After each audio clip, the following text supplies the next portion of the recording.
Why would you kill a man that's telling the truth? Because the truth uncovers the lie. And just like the light vanished the darkness, when truth comes, falsehood starts vanishing. And if we have built our world on falsehood, on deceit, then the one thing we don't want to face is the truth. So when truth comes, and truth will come,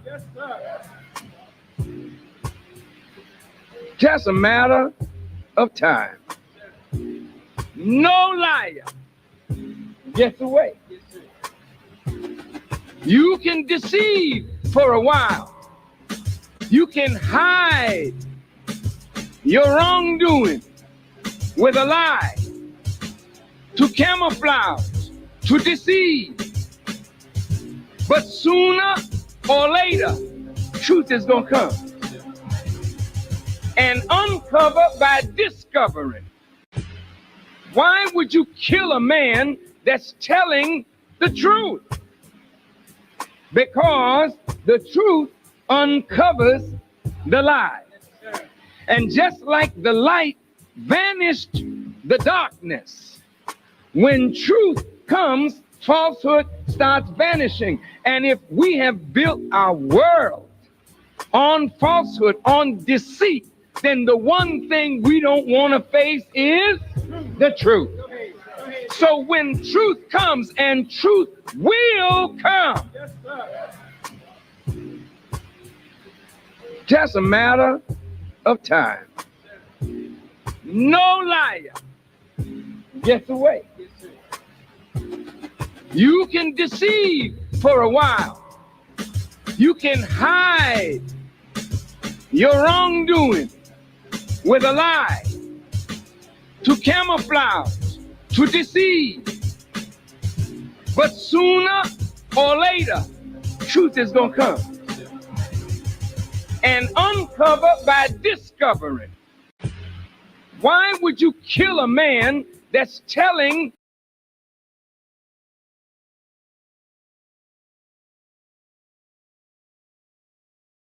Good morning, family. Good morning. Good morning. Good How y'all morning, doing? everybody.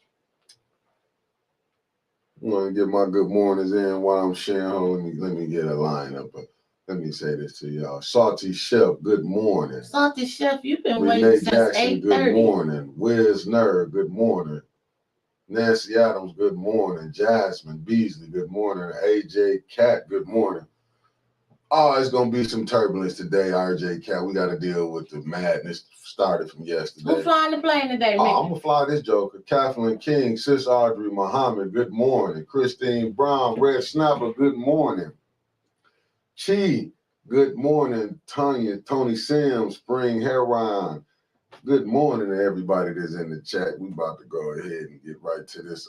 Daryl Shumo, good morning. Oh, Mickey's ready. He's going to fly Brenda the plane. Walker, good morning. KC, Fast Eddie, good morning. Y'all came in today to see this, didn't y'all? And you know they're going to show up. Well, thinking we going to show out. We ain't going to do nothing today. But just good morning, Miss Pfeiffer. Good morning. Lady Pfeiffer. Well, we got to take the plane up, though. We going up? We going right to the turbulence. Shit. So let me get to it, Brian Deuce. Good morning. That's why I bought my spray. Please share this and send this back to everybody that was talking bad about us yesterday. Made it come up off of 18 yesterday. I feel like they should give us some of their Facebook proceeds for everybody that went live. Mark Dixon, yes. Oh yeah, I'm not. It ain't gonna be no smooth playing today, Justin Ellis, because people went real disrespectful yesterday.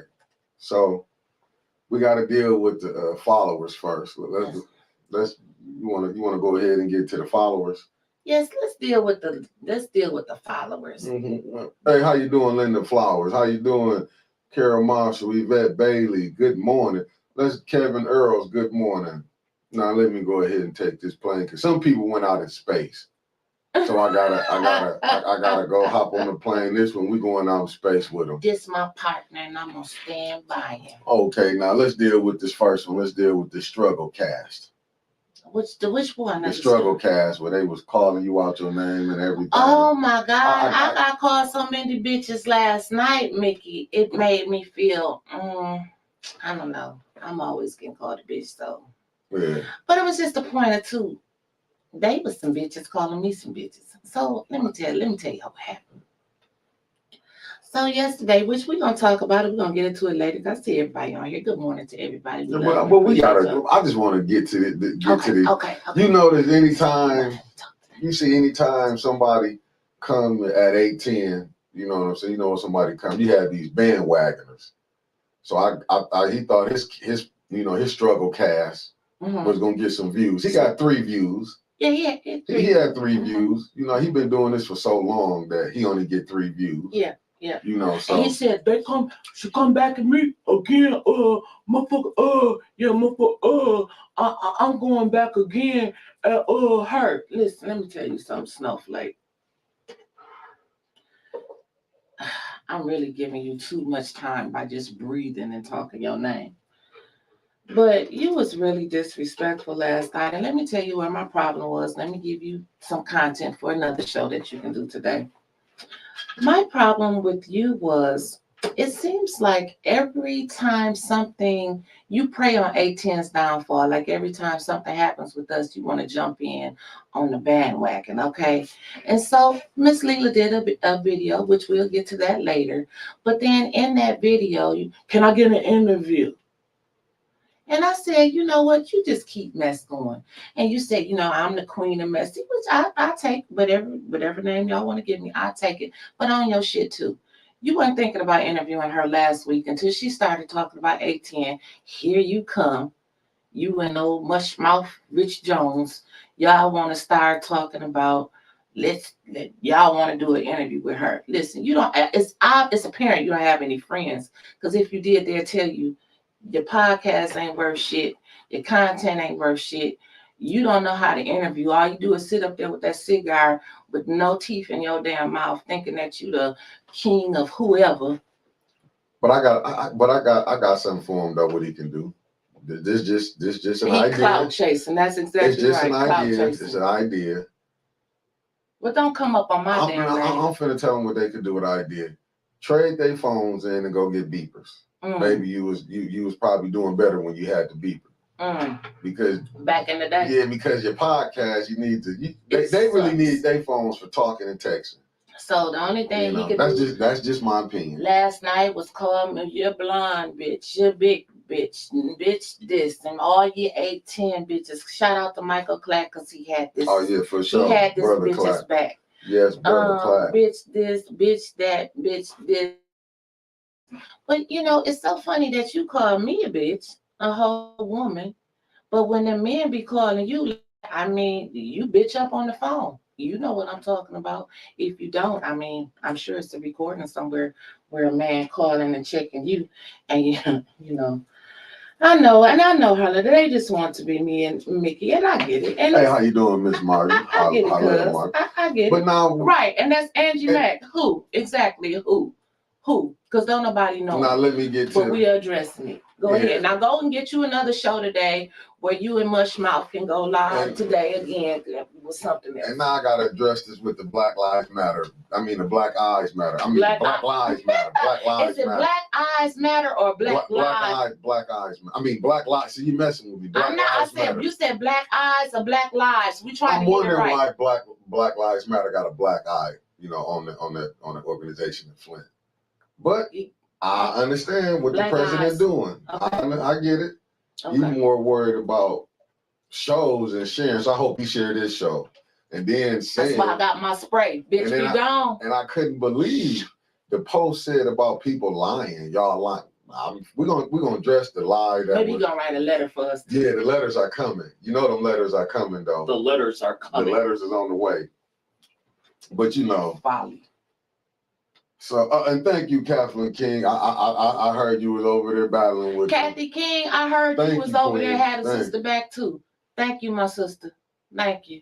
Yeah, thank you for that. But because Black Lives Matter got a whole bunch of stuff they could be trying to get together. What's up? What you do? No, I was looking for some other stuff. I wasn't going to pull up a lot of things, but it's just that I wouldn't understand it. I was like, then I was seeing, I saw him commenting, I saw him, so I'm like, where did the person lie at?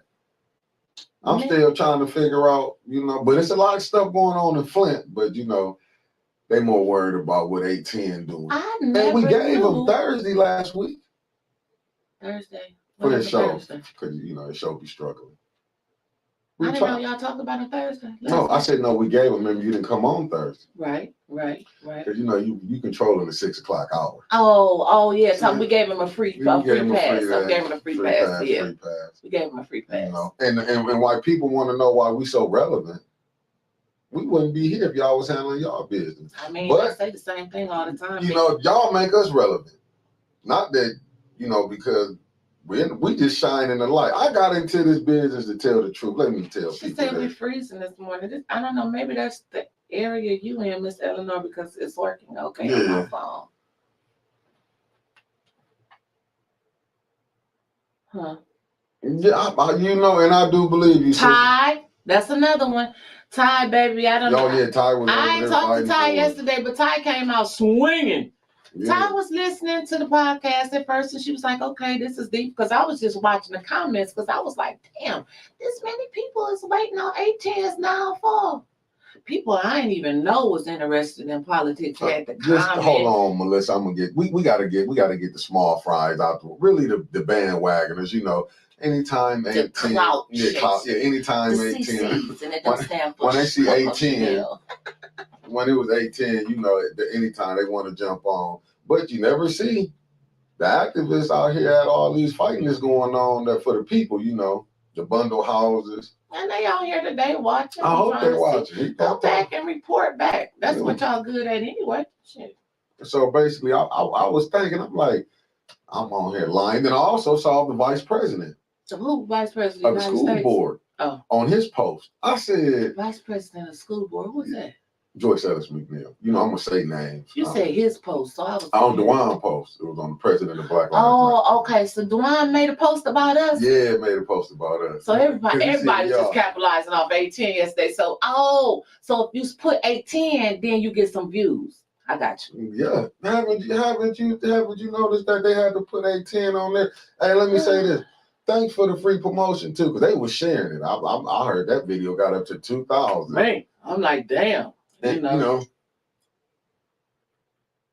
Oh, Sister Audrey said she missed it. Well, we all got tagged in it, but let's keep on. Yeah, but I'm people. This is what, and I'm gonna tell y'all, because in another about 4 minutes I can get to the to really with the crook. We just talking about the small fries. Because how they jumped on here, they got to be bandwagoners. They got to jump on. Oh, they said this about 10. Free promotion. Hey, I love. Speaking of free promotion, you too can get you a Bitch Be Gone shirt. Don't try me spray. Eliminates hoes. Anytime you want to fuck around and find out, it kills 99.9% of bitches. I get my shirts made at the lovely Beautify Salon, and you can give you a cup to go with it, just take around in case you have to spray somebody. Right. And I mean, I got into this business, family. I thought it was to tell the truth. I didn't know they don't want no truth being spoke out on it. But that's enough for the bandwagon. As y'all know, they got enough stuff going on over there where they Black Lives. There's so much going on and wrong. Black Lives Matter should be busy trying to find out. And unless they putting letters out here, we might get a letter, right? Who might? No, he ain't gonna write no letter. Because I was trying to bring up. Let me just get into it. Oh, yes, he said, "What about the 810 ball cap?"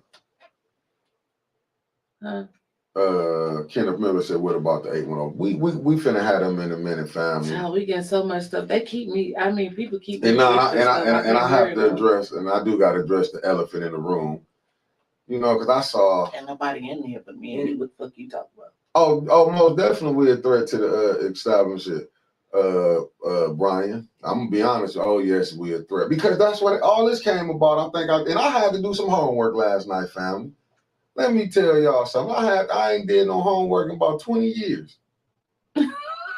I felt like we I was gonna in get school. listen, everybody on here. Well, hold on, they're asking for 810 merch. We gonna get y'all some 810 merch. I promise you. And cause I won't lose my thought, cause we riding through this storm. Okay, let's ride through. Let me buckle up. Now let me get down to what the meat of this was about. Okay. I can't really say the name, but it was. I'm kind of upset that we didn't get dissed on I didn't get dissed on 1420 because it was said that she got nothing but love for you. Well, that's what the video said. Yeah. It said nothing but love, but let me kind of deconstruct this video. All the people say amen. Let me kind of deconstruct the video because it started out. I think in the beginning, they gave hella props to you. Hold to his hand. And then it came about they don't do podcasts about shoes and clothes. And I'm like, about shoes and clothes. Then it came down to I need to do my homework. I didn't do my homework on her because I think I said you got to call out the mayor, family. Now this is what all this podcast came from because I said you got to call out the mayor. And I'm like, I didn't know, so I had to do some homework. And I found out from this individual that the mayor might be her cousin. I said, so this he married into the family. Okay, so now I know why she did, because, she said she was only going to do 20 minutes, but it went 40 minutes. Well, wait a minute, let's back up. Can we back up for a second? Let's back up. So, yesterday, for those of you who, only watch 810, I don't blame you. Miss Leela Harvey McGee, she did a live, and in her live, she came on and she said she got nothing but love for Winters. Winters is the only person, Winters Hall is the only person that I know over there at 810 News Media Group. And she said that we don't have any beef, and I know we're not going to have any beef because I don't, get off into the drama. She said, but I want to address the man behind the camera, the naive man who don't know about me, didn't do his homework. She received a lot of phone calls. Now right now, this second, I'm still looking to see what Mickey said. Anybody that know me, I'm not hard to find. I'm going to ask the questions, and when she got up to cut that live off, I was the first one on her phone. Couldn't find her phone number because we don't dabble in the same circles. I haven't seen her since the 2019 election, the inauguration for Sheldon. No, I seen her after that in First Trinity. I met her in First Trinity parking lot. But anyway, I asked her the question that people were asking me. I said, Leah, why you just didn't call me? If you got a problem with Mickey on something that he said last week or whenever it was, because I still can't find it, why you just didn't call me so I could have sat you down with Mickey, or y'all could have had a phone call about this, because you do this powerful statements about, the black people need to come together. We need to come together. Don't have the white people. And what's the first thing that she do? She did. I told her you did a whole live on my dude. Not like dude is in that, but like me and Mickey you said 810, you came for me and Mickey. That's but how I 810 is Michael Clout. 810 is Trevor Berryhill. 810 is Sister Audrey Muhammad. 810 is Gina Luster. 810 is Ashley Richmond and whoever we decide to add later in the future. But right now, that's 810. So when you say 810, I forgot. I didn't want to put her in. Yeah, Tanya Burns. See, when you said, she was like, oh, I'm naive. Oh, you didn't do this and that. Who ain't had no businesses to fail before? I mean, I didn't have businesses that failed. That don't mean, okay, because I went at the powerful man at Ridgeway White. You ain't stopped Ridgeway White. Well, he's still prospering. Hold on. Go ahead. We're going into turbulence, but I'm trying to fly the plane. No, I would never disrespect that. This ain't no. I would never disrespect her. This is all in love. Her. This is all in love. I love her. I got nothing but love. But I'm just saying that when she said I don't know her, I don't know you like that. But I was watching her podcast. Have you seen? And you're right, Alan. We're not about to spend a lot of time on this because we got other pressing issues to talk about. And because we seen all that, I mean, you had Alan Griggs come on there hating out. They sharing it. Oh, the haters came from miles around because I never knew it was that many people praying on A10's downfall. But you know what? But God. Anyway, so she said that Mickey said she received numerous calls. I talked to her. She said that she received calls about Mickey saying that she doesn't call people out. And he said it on the show. And I'm going on and on and on and on. And she stopped me. She was like, Wences, did you see it? I was like, no, I can't. I ain't seen it. And she was like, well, you can't argue with me if you haven't seen it. I'm still looking for it. My question is, well, hell, did she see it? Because Mickey just told me Monday I would like to have her on the show. And I'm telling Mickey, because she talks about a lot of high level stuff that kind of go in my head sometimes, like, well, who gonna interview her? He was like, we get Clack or somebody to sit down with her. Like, this is the respect Mickey had for her. And then still have. Yes, ma'am. And then the flip side of it, if it happened last week, why you ain't call in? Why you didn't call me? Why you didn't say something about it Saturday on your show? You waited until Tuesday. Maybe it just built up and she had to go live. I don't know. But you know what I said? All I said was I was watching one of her shows from November 18th. Okay. When she was talking about the water crisis, and she was like, but she just left it open when she was talking about the state reps, because she put an S on. I'm like, how many state reps do Flynn got? When she was talking about the politician. Me, I just was, I watched her, so I'm like, no, we got to call out the mayor, because I heard her talk about the bundle, but she said the land bank. I mean, not land bank, the county. But I'm like, wouldn't the mayor know about them houses? Yeah. That was my thing, like. Good morning, 19 Mimi. What I found out last night, it's a lot of Millers. Lord Jesus. No, I was just looking at it, but I'm like, because I was wondering because that didn't sound like I can handle constructive criticism. Let me tell you that I'm one of the first ones. But me and Quincy family. Now I done told everybody I think we like 9 cousins or something. Well, she mentioned Quincy on the call yesterday, and she was like, Quincy stood up with her, and she's never gonna disown Quincy. Because I'm trying to get to the bottom of who is all these people calling. Did I say for her to disown Quincy? I said you have to, but that was my fault. I made. I said what the hell did you say? I'm finna tell you if you listen. I said, you got to call. I said she called out the state rep when I went back and rewatched her show. But she like the politician. I just said you got to call out the mayor. You can't just keep calling out white people saying, oh, Ridgeway, they did this. But who is the black faces that are in these places that's perpetrating what's going on? See, we can't just call out, say, oh, this white man bad, he doing this and that. You have black people. That's just like with them bundled houses. The mayor could have stepped in. But if we say that, you don't supposed to say that. Okay, Woodrow said, he said, first of all, what day was this and what show was this? Because I'm trying to find it, Woodrow. He said she needs to have the courage to call the mayor and others out. I think was that courage was the word was it. So you think the courage was the word that set it off? KC said all he said was the people with this type of platform need to start calling out all the wrongdoers, black or white. What again? When did he say this? Like, unless I zoned out, I don't remember. So was I saying that? And I get it. Them your friends. It's gonna be kind of hard to call them out. But then how you gonna try to say you are that Miller? It's a bunch of Millers, man, and they all related to him. You related to Kenneth Miller too?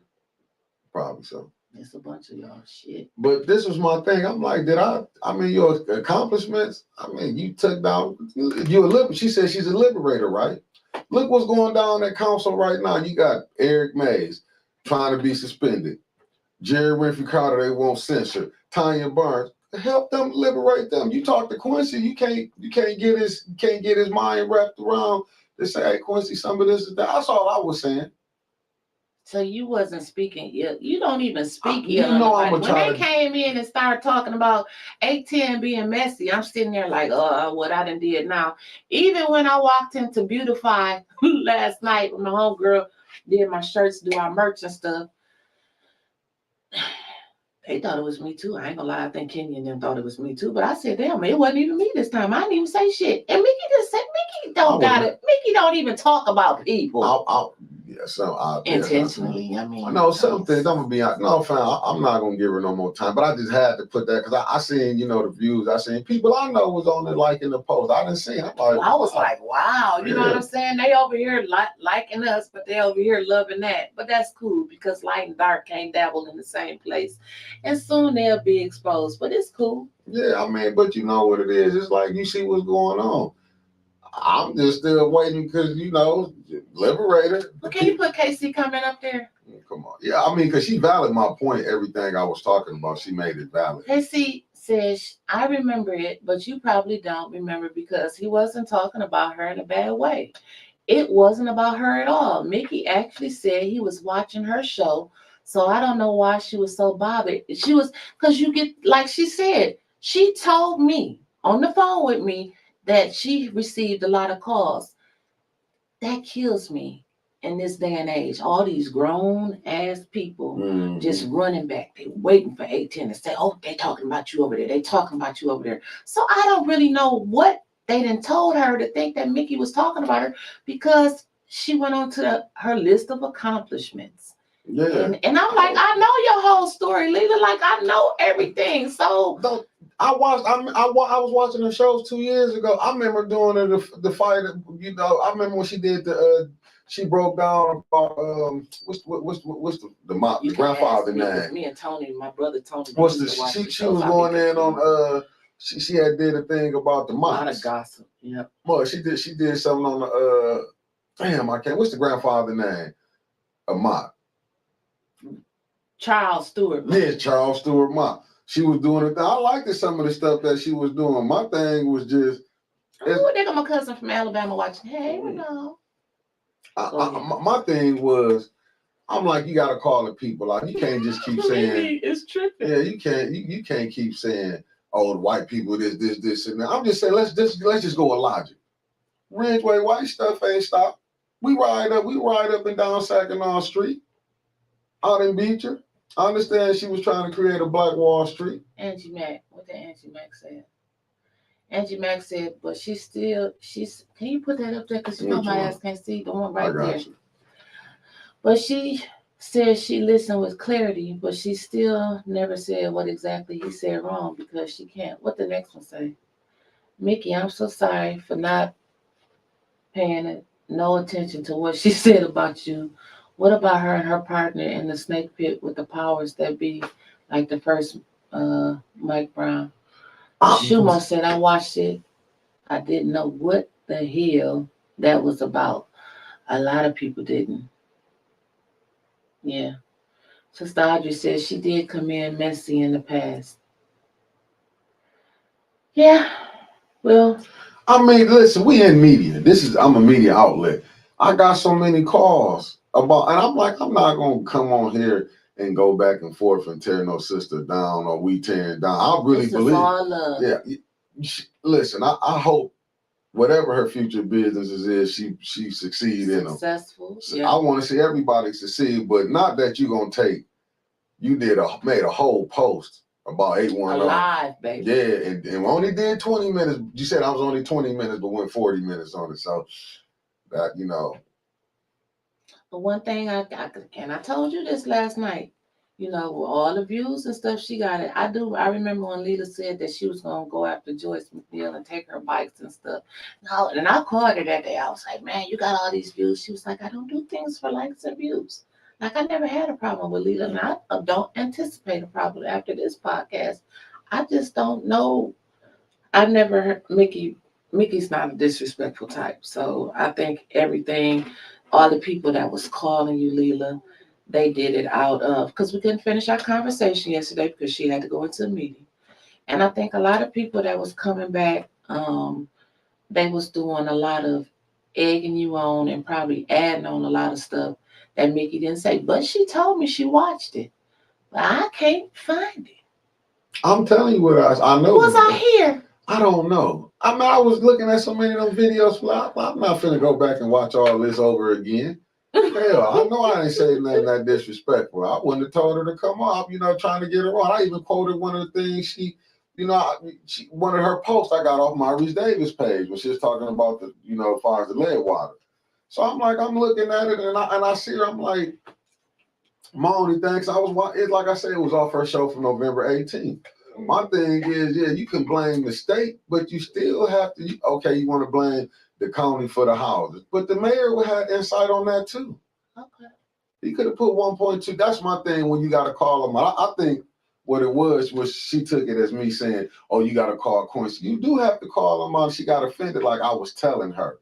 I get them your friends, but you can't be saying Tanya being attacked, but you're a liberator, because it's what she said, a liberator.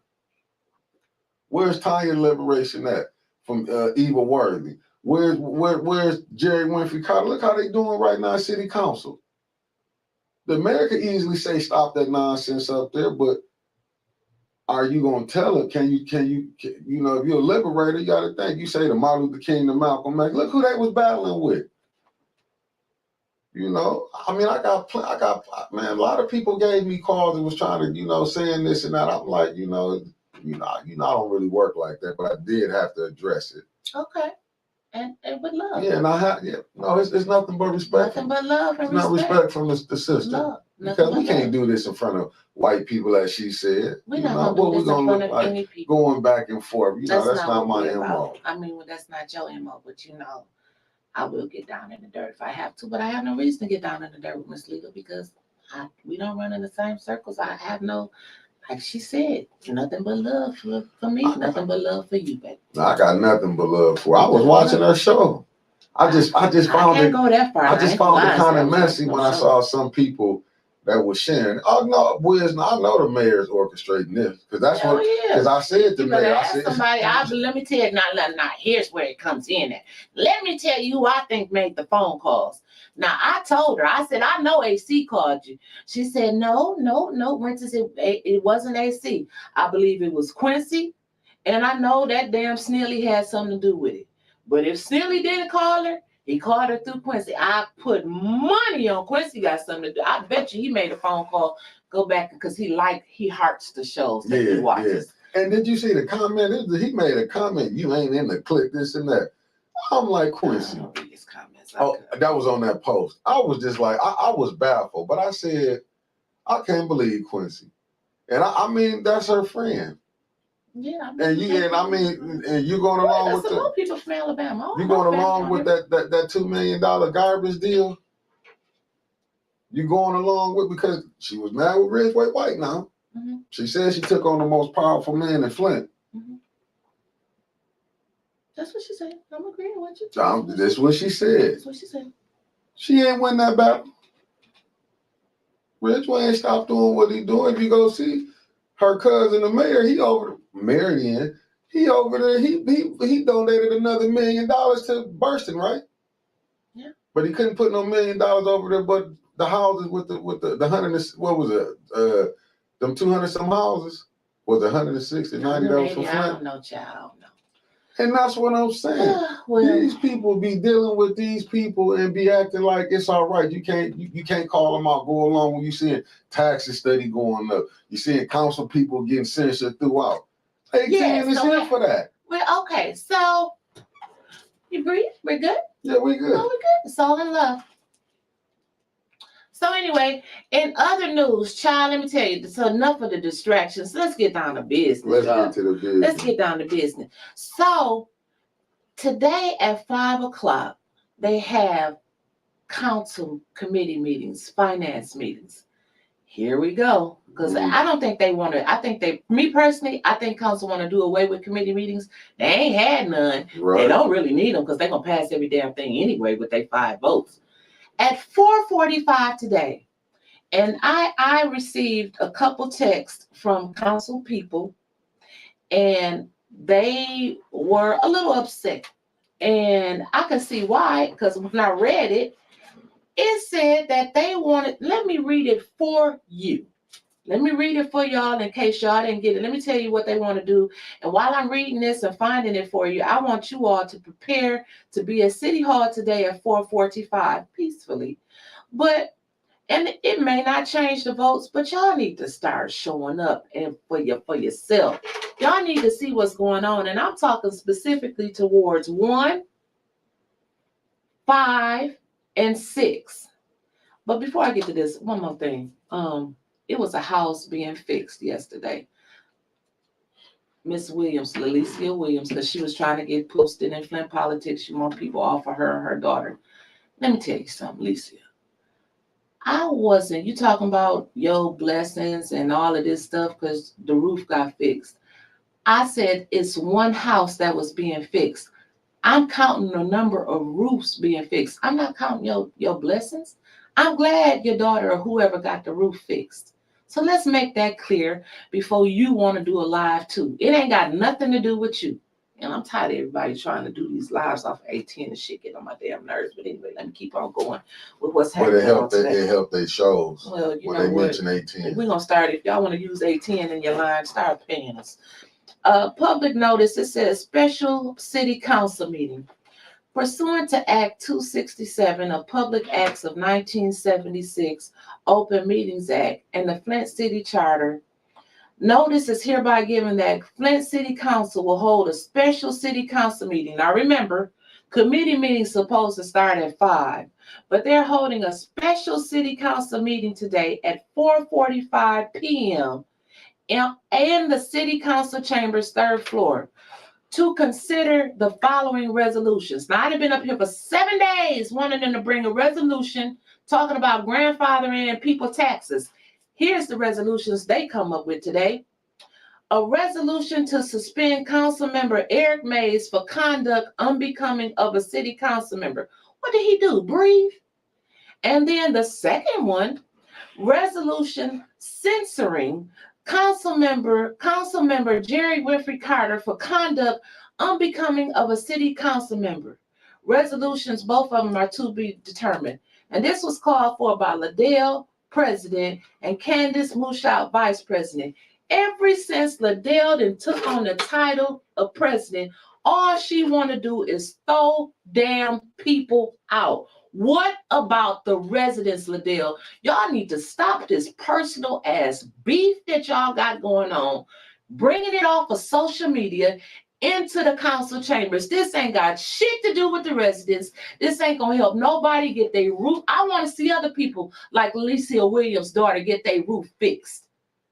I want to see people get their taxes grandfathered in. That support the mayor.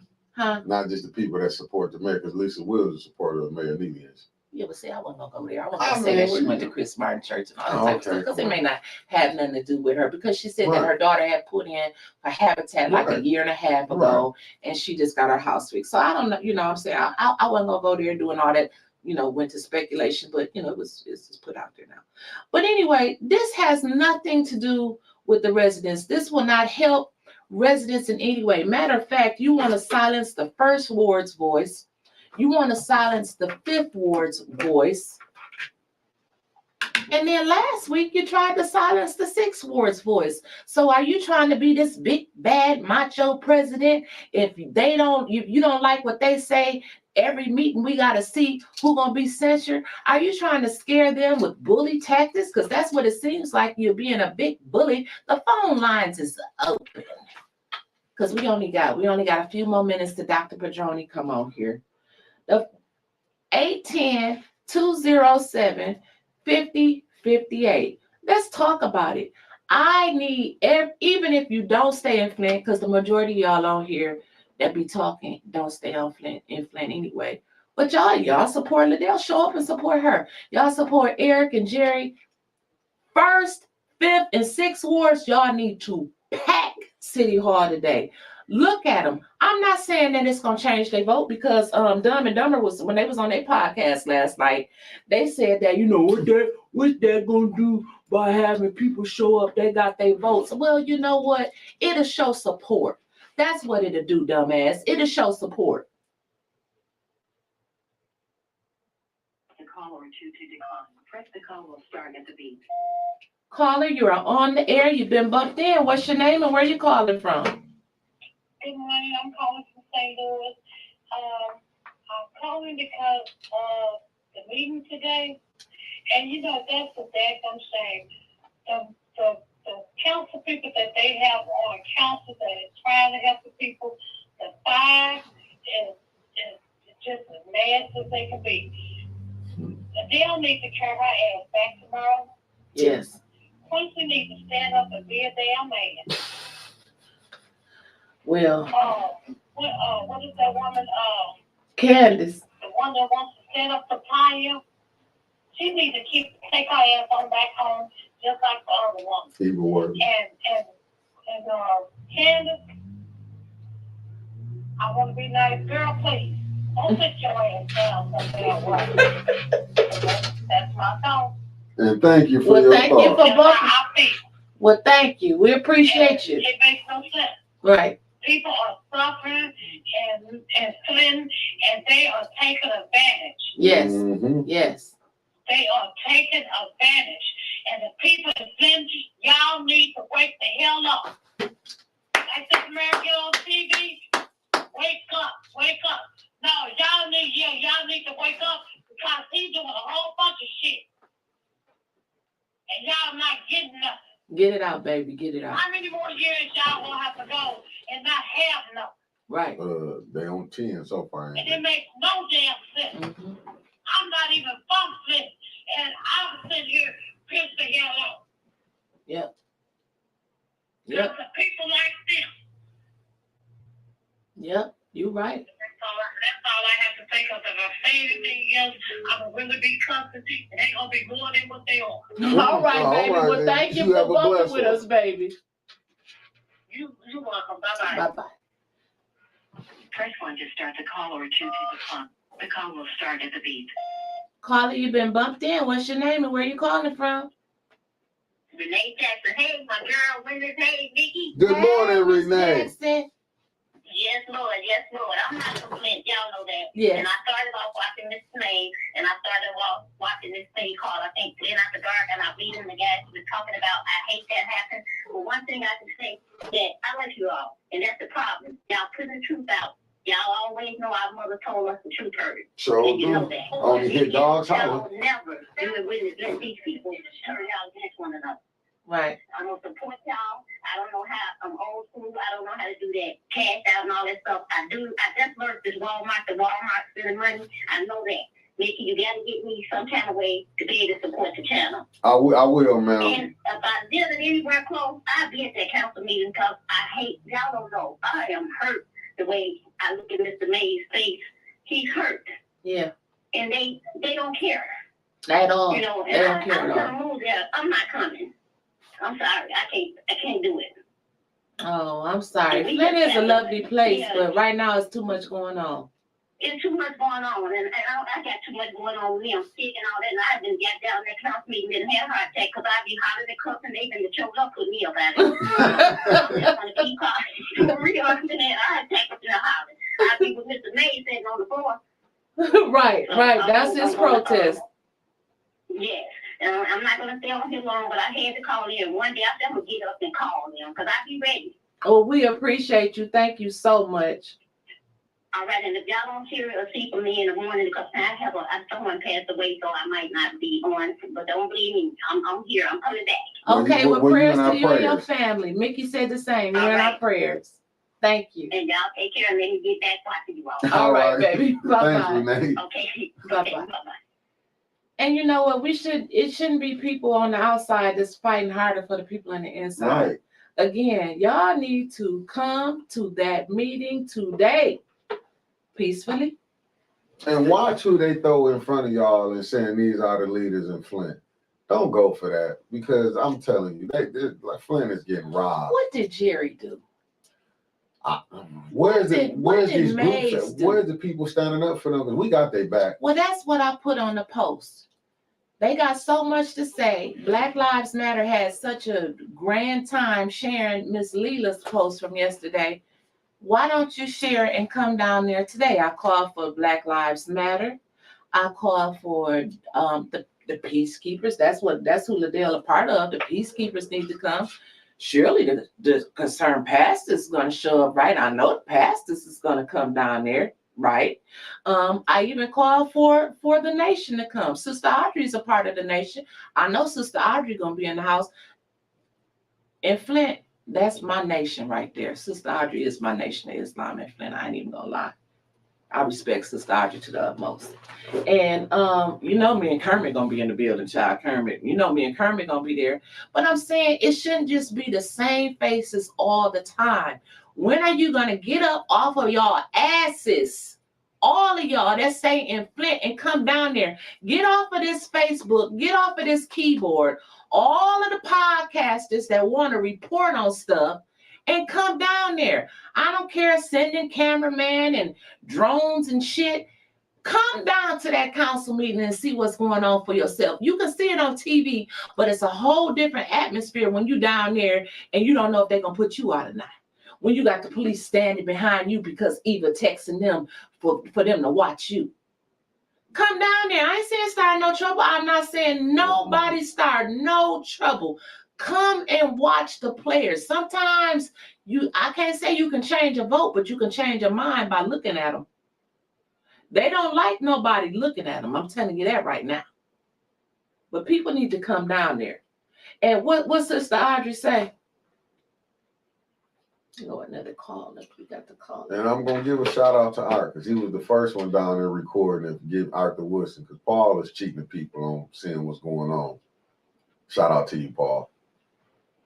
Caller, you been bumped in. What's your name and where you calling from? Hey, y'all, this Tia. Tia, what up, family? Tia, baby. You came out swinging yesterday. I said, look at Tia. Tia came back. Tia, you got the cake. You need a super cake. You need a cake. You family to me, Tia. That made me bad, though, because, I mean, you know, somebody, like, I was listening to the lady from yesterday, and at first, I mean, she had me mesmerized because I was like, damn, this is powerful. This is powerful. Mm-hmm. But then, okay, if you listen to her story about, quote unquote, what she said she was doing the work and she liberated her people. And what got me was that woman twisted the truth. That lady told a whole lot. And I believe it's the 16-minute 16:11, I believe. If you listen to 16:11 and fast forward to about 33 minutes and 58 seconds, okay, that woman gonna contradict herself. You be on it. Yeah. I watched it too, but I didn't want to touch it. I did watch the whole thing. And I said, now, did she say what I think she said? I said, this nigga lying like hell up here, y'all. Oh Lord, forgive me for saying that, but I'd rather, you know, like, and she got me emotionally, like, you know, when she talked about losing her brother, you know, because, and I was just like, Lord, stand in the gap, because I feel her pain right now, you know. And I was too through. And then when she started using Liddell catchphrases, talking about, why are you on your little podcast talking, I'm doing the work. And I'm like, if the podcast is so little, why you keep mentioning it? And if you're doing so much work, why in the hell are you standing back while Laydell, Wednesday, Judy, and Eva, and Candace are deliberately breaking the charter, deliberately breaking Robert's Rules of Order? And, you know, people who fight for liberation, they fight for your right. You know what I'm saying? They fight for your right, no matter what it is across the board. You know, this is a thing. And I'm like, you know, if you've done so much work for jail reform, why the hell let you on shed a needle for not paying for lockup? Right. You can't even take the inmate there. Right. And so I went back, and I got to go back and look at my notes because I replayed that video 3 times, and I found a total of 7 discrepancies. And she keeps talking about what she done for Genesee County and all these people she freed. And I'm thinking, like, when she freed all these people, what the hell wrong with these damn police around here? That police brutality. I mean, they did that shit broad daylight, and they went after. They going out, and you're not supposed. Retaliation is against federal law, so they going after Krista Cooper for suing the city. Mm-hmm. I mean, how the hell do you go and lock up a 9th grader? Yeah. Embarrass him in front of the class. Yep. And then, and that's normally, now what she said, part of it was true about the mots or whatever. But you see, the mots don't own this like that no more. They still big, but she not thinking about, the major ones downtown. She, none of that, she dare not speak. So that let me know right there that you are a part of the powers that be. And that's what caused me to just flip the script, because it pissed me off, because I'm like, if you don't know any better, you will listen to these half-truths. And then she said she come with documents and receipts. Now, when a person tell you, I come with documents and receipts, they post them. And what they are mad about, this is a counter action from Sheldon, Neela, and Liddell. Because, see, when you talk about Liddell, you're talking about Sheldon Neely. Mm-hmm. Because Neely is somebody's husband, and Liddell is Neely's husband. Right. If you just strip, you know what I'm saying, and Liddell will do whatever for the money. I mean, that's just the bottom line. She did the same things in Maryland, and then tried to lie on Representative Angela Jones and other candidates, and tried to say that they committed voter fraud and all this stuff. It ain't enough voter fraud in the world for you to come in for a place. Mm-hmm. That's true. That's true. And, and I want to say I appreciate all the work that y'all do. Thank you, because we appreciate the work that you're doing is getting out there. I appreciate the support that you give Eric Mays, because he looks so tired, and he's fighting like hell. And he needs that support, and all of us should be rallying around him and learning from him. I'm like, if my 10-year-old baby and her friends in school, as a matter of fact, she had a book for that shit yesterday, putting her hands in my face saying point of oil. Yeah. Oh yes, child. Oh, it is on and popping down here around these parts with point of oil. What time? That's the new thing now. I want to say this before we. Go ahead. One last thing for y'all. This meeting today, yes, and they letting you know ahead of time what they doing to censure people, right? Yeah. They want Jerry Winter Carter, they want Tanya, and they want Eric Mays. They want to suspend Eric. And upset. What they want to do is have a reason to have closed session. They are trying to provoke the public and provoke people who come to council meeting to be violent. Don't fall for it. Nope. Because see, Sheldon, she got somebody laying the foundation for him. His brain ain't that, it ain't all there. Mm-hmm. That man don't strike me as a thinker. He's a doer. He does what he's told. And like you said, he got the people in his back pocket. Yeah. But if the people could just hold their peace and stand together, let's file these federal lawsuits, y'all. Let's get behind Art. Let's get behind Trevor. Everybody, we got to come together. This ain't no white or black thing, y'all. This is class. Yeah. And this is basically rich versus poor. We gonna have to rally around Dennis. Yes, he voted with them beforehand, but you see, Dennis was voting for his ward. Right. And we gotta look past that, because the morals of this man are very clear. Right. He votes with his with his moral compass and his or what have you. Okay. And I want to say this, y'all, please keep putting the truth out there and keep showing receipts. And tell Maurice Davis, keep doing what he do. I hope I see him. I hope he runs against Liddell. I want to see AC Dumas go and unseat Quick's ass too. And y'all have a good day. You have a better one. Thank you, Thanks baby. for bumping with us, Ty. Bye-bye. Right. Okay. Bye-bye. Yep, Ty, you still watching. I just want to say thank you for being that rose in that bush that was shining bright, because what I noticed yesterday, out of all of them 2,000 views she got and all of those comments, in Flint it's easier to go along to get along, but Ty, she came out from the rest of them and she actually had our back. And it was others that, probably had our back, but she was very vocal, and you don't see that a lot around here. So I thank you for having our back. I really do. And we need people to show up at that meeting tonight. Come on over here, right here. Come on over here. Come on over here, right here. This is another soldier that stomped down last night. He stomped down for the cause. I appreciate you for having my back. You know, it don't bother me when, you know, people call me bitches. Lord, I'd have been called a lot worse, but it takes a real man to stand up to that, and I appreciate you for that. Thank you for that. No problem. I just don't like disrespect. I don't have nothing. Oh, my bad. Let me see. Can y'all hear me? I have, you know, what's up, everybody? I don't have anything against my man. I just, you know, didn't like the B word. You know, I didn't say anything. That's all I gotta say. Yeah. You know, people that jump on the bandwagon when they see it didn't bother me, but it let me know where people was at. It let me, and things happen for a reason. Things will get shown for a reason, and you really get to see who with you and who not with you.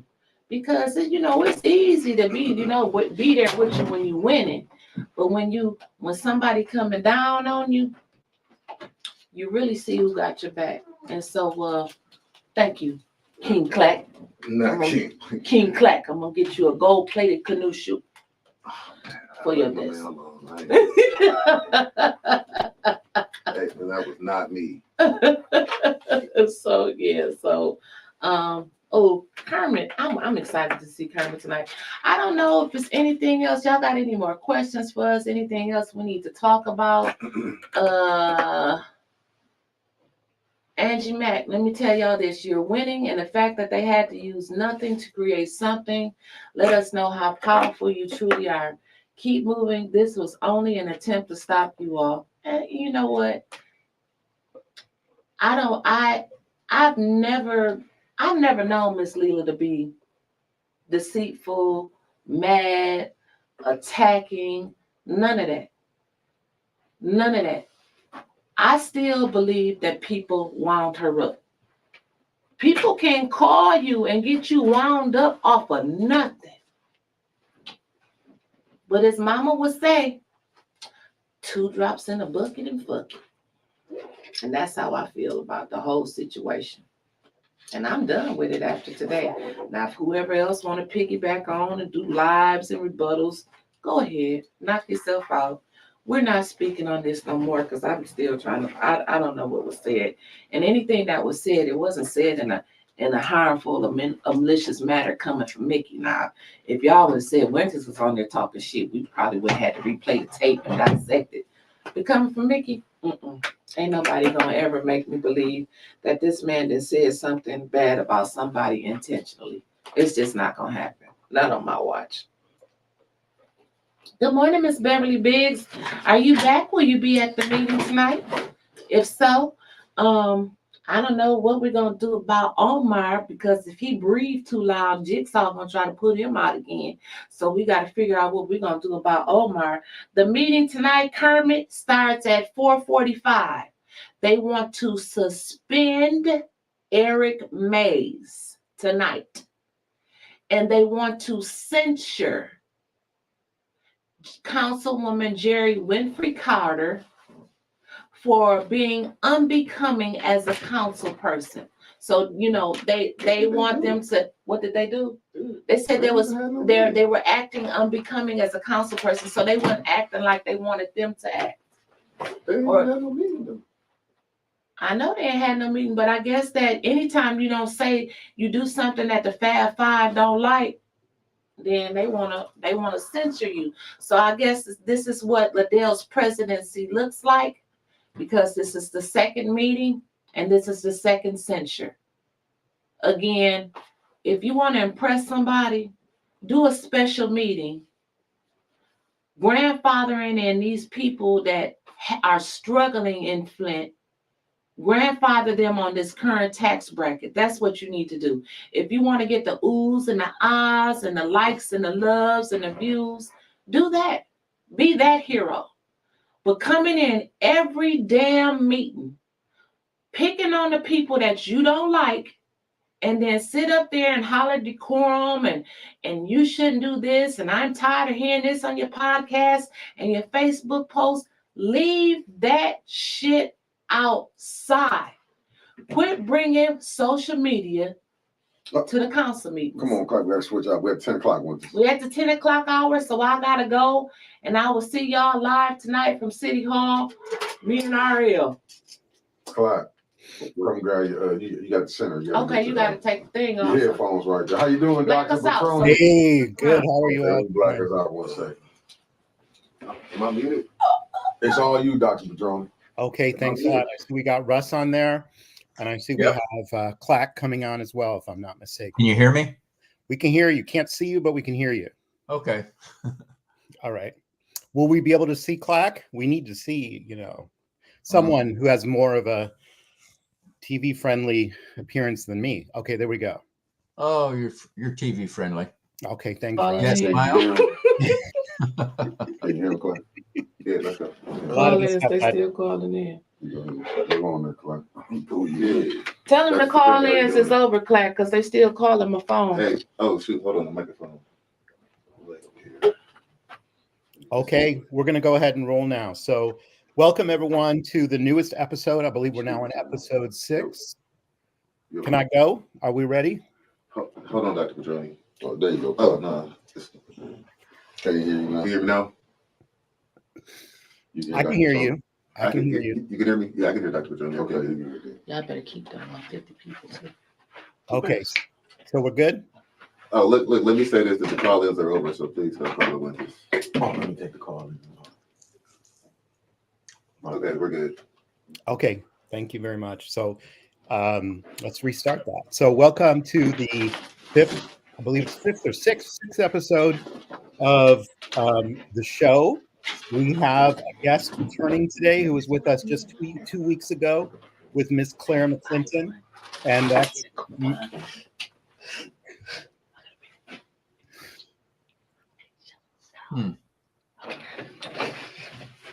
Hello? Yeah. There's just a lot of background noise. Here? Yeah. I'll go ahead. Sorry about that. So we're here today with Mr. Russ Ballant, who was with us 2 weeks ago with Claire McClinton. And we're also fortunate enough to have with us President Michael Clack. We wanted to bring Russ back because Russ, is a freedom fighter across this state on so many issues. When he was here with Claire McClinton, we were talking about Detroit versus Flint in terms of the way the city is being reshaped, oftentimes not in the interests of the regular people in Flint, particularly lower income people on the north side and maybe on the east side as well, and how instead benefits are being steered to people who are politically well-connected, who are more affluent.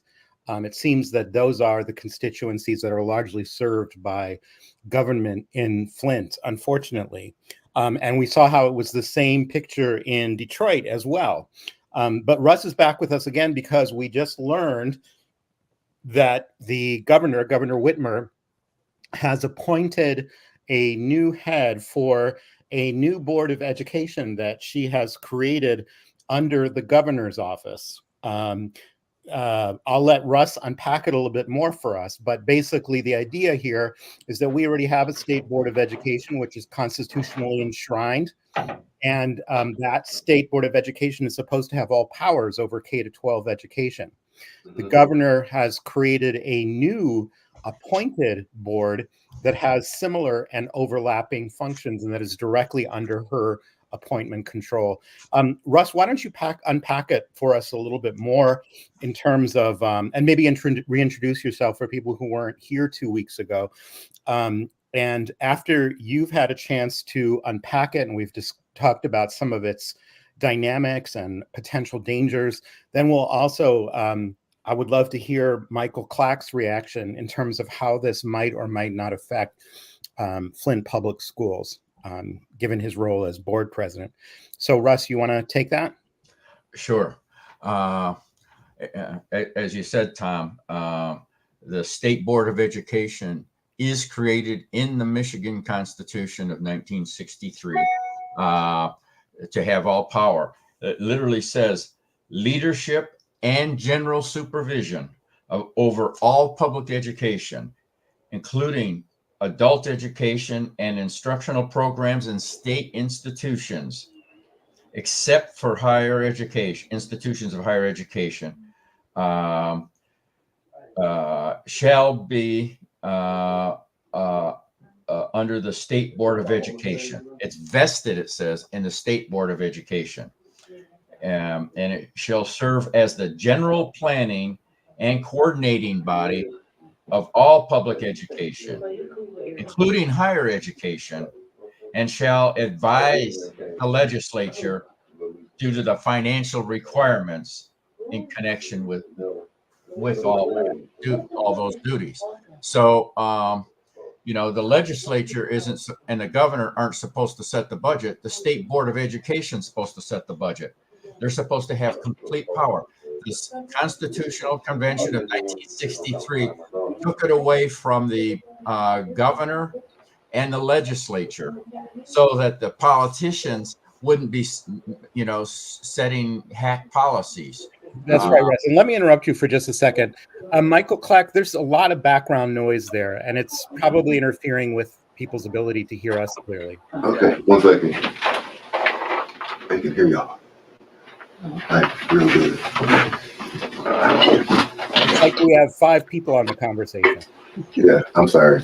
Okay, no problem. So, Russ, you were just getting to the point, which I think is a very important one, which is, why did the state, in its constitutional revision, why did it separate the State Board of Education from the governor's power? Why is there autonomy of the State Board of Education, and we elect them separately from the election for governor? That's right. We have again another development that is threatening to undermine this and put it under the control of governors and the legislature, because conventionally, when the governor puts together budgets and legislation and so forth, it's coordinated with key legislators so that they get their agenda through. And so, education of children is too important to leave to hack and then sometimes corrupt politicians in Lansing. Nobody's ever shown the State Board of Education to have the level of corruption that you see in these other bodies. And, there's a long history of this, starting with John Engler. So that I'm not talking too long unilaterally, I'll go into it as you see fit, Tom. But yeah, let's take this one piece at a time, Russ. So there's still a point, and I hope you can hear me okay. Yeah. There's still a point that I'd like you to clarify a little bit more for the listener. And I know you mentioned it, but I cut you off to try to cut back on some of the background noise right when you were saying it. So if you don't mind, if you could just return to this question of, why do you think it is, Russ, that the state in the Constitution specifically set up this separation where the State Board of Education is voted for and has power separate from the governor, where the governor is not over the State Board of Education? You had just started to mention it. You said, you talked about the, can you unpack it for us? Like, why is it that way? Why was it set up so that all of that power, besides the university, should be vested in the State Board of Education? Because, with the legislature and sometimes with the governor, you can get people who want to ban books, control speech, make decisions about who gets educationally promoted, what education content is. And these are not the people who've been prepared. They don't have any history with K-12 education. They just want to make an appeal within their districts and or within the state political party for making points against the public education. And we've, when the Constitution was adopted in 1963, we didn't have politicians supporting charter schools and creating a charter school system to undermine public education. which started with John Engler. Right. So then, there you for go. me, the next point is to talk about this general erosion that started with John Engler, where you had the State Board of Education and its power, the Michigan Department of Education, enshrined in the Constitution, but Mhm. beginning at least with John Engler, maybe before, but very aggressively with John Engler, you had at the beginning of an erosion of the powers of the State Board of Education, or at least the desire to erode that power. So I think that's where you were going with John. If you could take it from there. Yeah. In 1993, the DeVosses, the Amway billionaires in West Michigan, created a plan for dismantling public education in the state of Michigan. And they specified that the first target has to be the Detroit public schools. And they advocated creating the charter school movement to pursue their ends of dismantling public education in Michigan. In 1994, the following year, legislation was passed because the DeVosses owned the legislature and had influence with the governor. They didn't completely own the governor. He had his own power base, but they got the bill passed to create charter schools. The charter schools, just to remind people, are private schools getting public money. What does the Constitution say about funding private schools? It says that the private schools are banned. It says nonprofit schools prohibited aid. No public monies or property shall be appropriated or paid, or any public credit utilized by the legislature to or any other political subdivision, which means cities or counties or townships. No subdivision or agency of the state, directly or indirectly, will aid or maintain any private, denominational, or any non-public pre-elementary, elementary, or secondary school. Period. It's so clear that the charter schools are unconstitutional. It's so clear that the annual funding of charter schools is unconstitutional. This does not prohibit private schools, never has done that, but it says you can't use taxpayer money for it. For decades, the legislatures and the governor have ignored the Constitution on that point as well. And this is Article 8, by the way, Section 2 of the Michigan Constitution. And the previous citation was Article 8, Section 3 of the Constitution. So those are what we're talking about here for the moment. So, and I remember a few years back, maybe 4 or 5 years ago, Gary Myron from Western Michigan University did a study of charter schools and said 80% of charter schools are for-profit corporations. Mm-hmm. They're not even nonprofit. Now, the ones that are nonprofit still hire for-profit companies to manage them and come in. And so this is all going to profiteering. Myron said that on average, $1,000 of the state appropriation goes to the investors in the school, not to the education of children. That was about 5 years ago. I don't know if anything has been updated on that, but that tells you really what you need to know about why the legislature and the governor should not be running public education. Okay, so let's stop there for a second, Russ. It would be helpful now to unpack a little bit more. What is it that the governor has rolled out, and what happened with the appointment just a couple of days ago? And then we'll go back and we'll ask the question, why is gubernatorial control of any facet of K-12 education problematic? Why is this body problematic? But we'll go back then and look at what has happened under strong government control, including the emergency managers. But first, I think the audience just needs to know a little bit more about what is it that the governor has created, and what has just changed in the last few days that's brought it back in the news? Yeah. The governor has just appointed somebody that she's calling the superintendent of a Department of Education that she is creating. It's I believe they call it MILEAP, Michigan, an acronym for something, Michigan something, and who does she appoint? She appoints somebody who's already been in her administration doing some related work.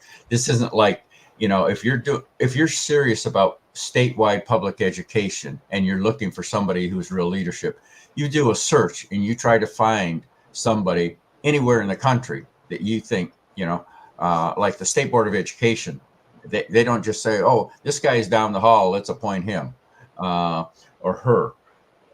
So she appoints somebody from her administration to start running education policy in her department, and she calls it a Department of an education department. And so it's a pretense of and it's setting the model for taking over and shifting authority and power. And so we still have the elected State Board of Education, yes, which President Pamela Pugh is the State Board of Education president. yes, These people are elected. There are 8 of them. They're elected in statewide elections, and they select the superintendent over K-12 public schools for the state. So that's what we had and have, but now we have a new secondary directly under the governor's control educational body that also has an individual called a superintendent. And so this leads to the kinds of questions that you are beginning to unpack, which is, the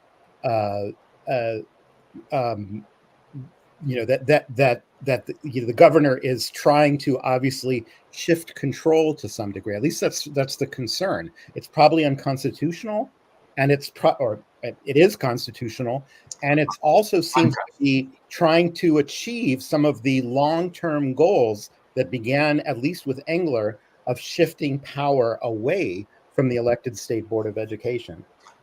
That's right.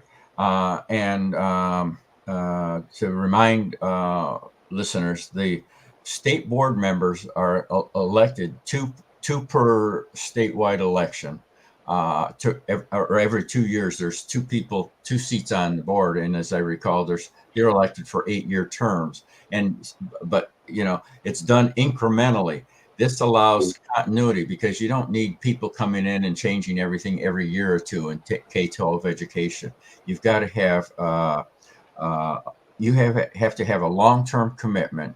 There's no big time pay in this. They're not like legislators who make whatever they're making now, close to $100,000 a year, and they're not high paid politicians. They're people who are making long-term commitments to develop education for children.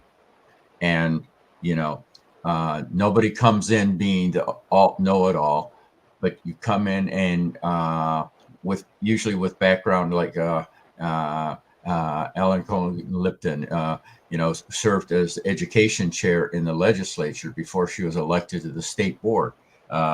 And I can't remember, she had some background before that. So getting elected to the state board where she can bring her knowledge and interface with other people who are making policy, that's the kind of development we want. Pam Pugh, when she was elected, she became the champion of the school districts that were being besieged by the state of Michigan under Rick Snyder. And, she brought a super impressive education background of her own into public service. And nobody's made her rich doing this. Okay. like these corrupt politicians.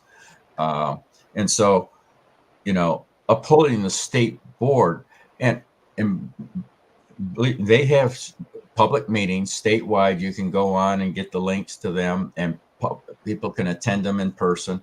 and Speak. They can speak. you can speak, just like any elected body. So people can do that, and there's still, we don't say that the state board should be unaccountable. Just like all elected officials, there needs to be accountability there, but there also needs to be communication. And when when Engler started taking power back then, he had a Supreme Court that was packed in his favor. Yeah. And that's the term I'm using, just in the way it sounds, the corrupt influence. And he had it packed. And so when the state board challenged him back, I'm going to, and then, whenever it was in the 90s, for his overreach on education, the Supreme Court backed him. And since then, the state board has not fought these things, and we see more and more where the legislature over the years has tried to set policies that should be done by the state board and two by local boards of education. So they're dictating state policy. Right. So you have this historical effort. You have the elected state board and this historical effort sometimes by the legislature, sometimes by the governor, or working in concert or the party of leadership, and basically trying to erode some of the state board's power. Now, some of us would say, well, if the state board was doing an awful job, maybe it's anti-democratic, but maybe it's good if they had their power usurped, if something good was being done for the people. And that's where we get to the question of, well, what is their track record? What is the track record of those who are trying to take away power from the State Board of Education? And you started to mention already the charters. The charters were a way through the legislature of creating schools that seemed to be less under control of the State Board of Education. I know that Pam has been, and Ellen, who you mentioned before, have been part of an effort to try to reclaim authority over those schools as well. But so let's start to ask the question, well, maybe the record of the governor's overreach, the legislature's overreach, the overreach of powers, trying to take away power from the State Board of Education, maybe they've accomplished a lot of good. So let's actually look at the record of that. And you were talking about Engler and charters. Yeah. What else happened where the state, outside of the State Board of Education, was taking an aggressive role in the educational field?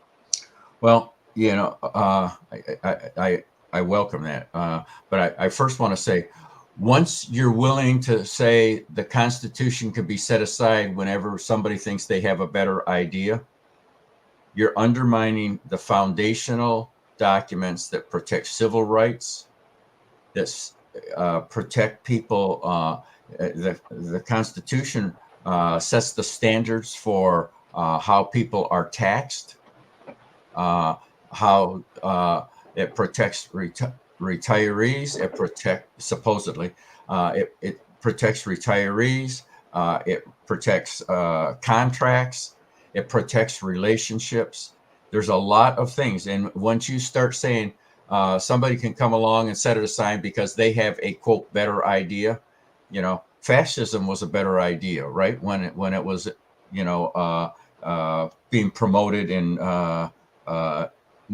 Italy a century ago, and it has been a century since the March on Rome, where Mussolini took power, and various forms of fascism and Nazism in Germany. These all presented themselves as fundamental changes to overthrow the constitutional system and so forth. People get seduced and misled and propagandized.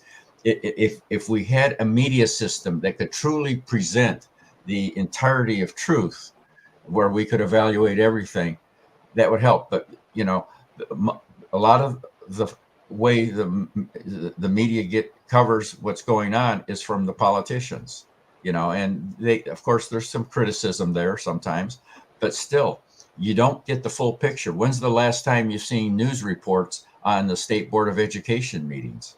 They don't cover it, so you don't know what they're doing.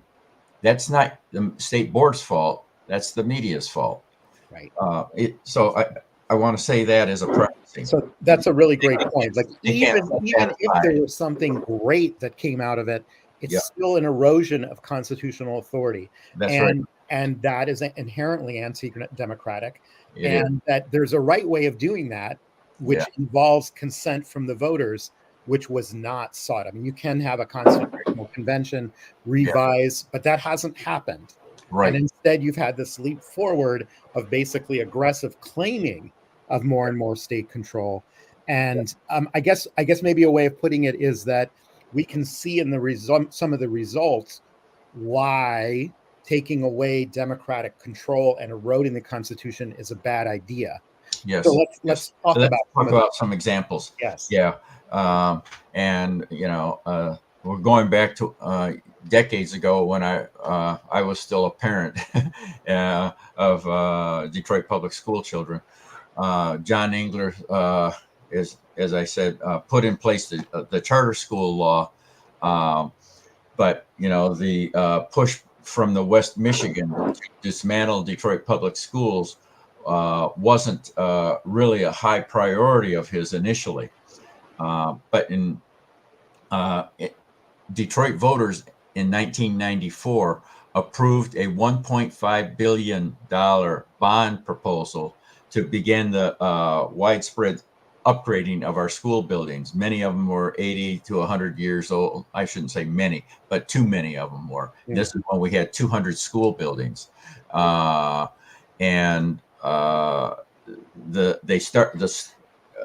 school board started a very public planning process for how that was going to be created, implemented, overseen, and managed.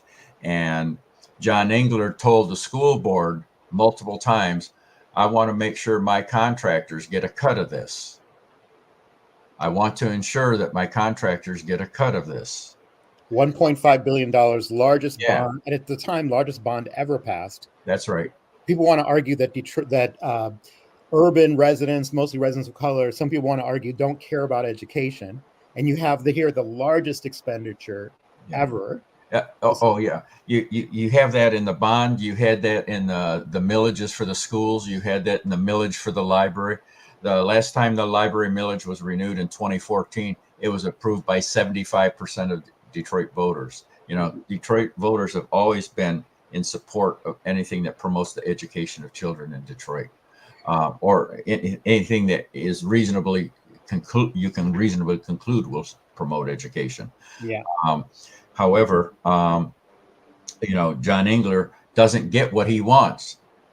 The Board of Education says we're not playing that inside contractors corruption scheme. And Flint, does this sound familiar at all? In terms of there's a large pocket of money available all of a sudden, $1.5 billion. Mm-hmm. And then people start asking about, well, where are the contracts going to go? Mm-hmm. That's exactly what's going on here in Flint. And I don't think it's just, Flint or Detroit. I think it's in every major metropolis, metropolitan, around the nation, it's in the contracts. It's never really passing the money directly. It's always in who gets the contract. So it's important. That's exactly right. What it is. And that's a great point, because what you're saying, the takedown of public education was going on in, quote, urban districts across the United States. And the Broad Foundation, which came out of Michigan, was pushing that. That's getting us a little ahead of the story. But this crisis is well beyond Detroit. But when you want to start seeing the origins of it, you can look at this model, because the West Michigan people, again, DeVos's, Van Andel, and what's been called the Dutch Mafia out there. There was a Dutch Mafia, and they were literally mafia in the terms of how the mafia operates. They took went after Detroit schools first because they figured the rest of the state looked down on everything Detroit, and they would see an urban district that's in a city that was 80% African American. Back then, it might have been even a little higher, and nobody was going to protect them. And so here's big money for free, politically speaking. And so basically, the board had repeatedly said no to his trying to place his contractors into that money expenditures. And so John Engler in 1999, with his control of the legislature, in this case, the Republican Party at that time controlled the legislature, passed Public Act 10, which disbanded the elected school board in Detroit only.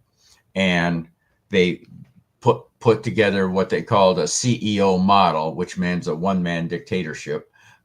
In this case, where they had the powers of the school board and the powers of the superintendent in one person.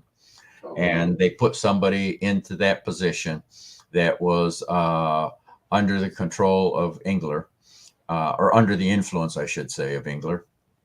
And they created a powerless advisory board to make it look like there was a public process that couldn't, but the power that this advisory board had no power, as advisory boards usually don't.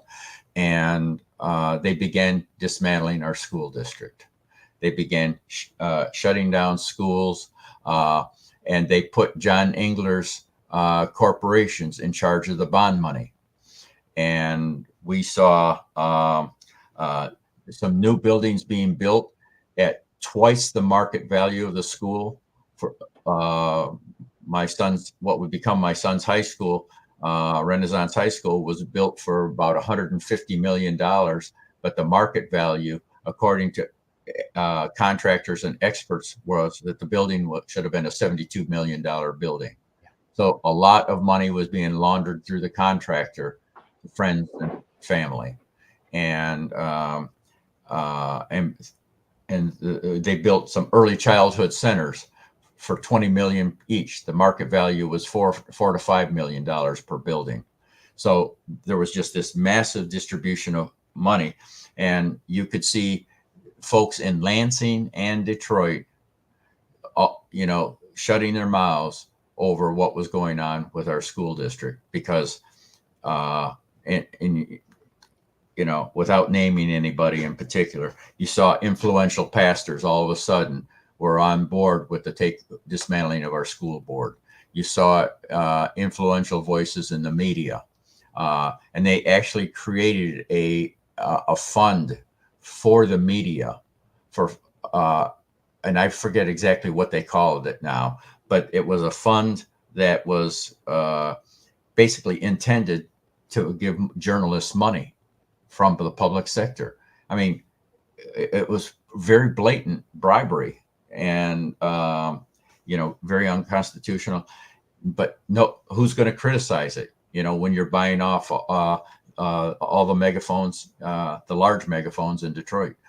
And so that was how John Engler started. And so for 7 years, we had this Engler model in control until Detroiters voted after 5 years to return to an elected school board, but they delayed the implementation of the new school board for another year and a half, almost 2 years.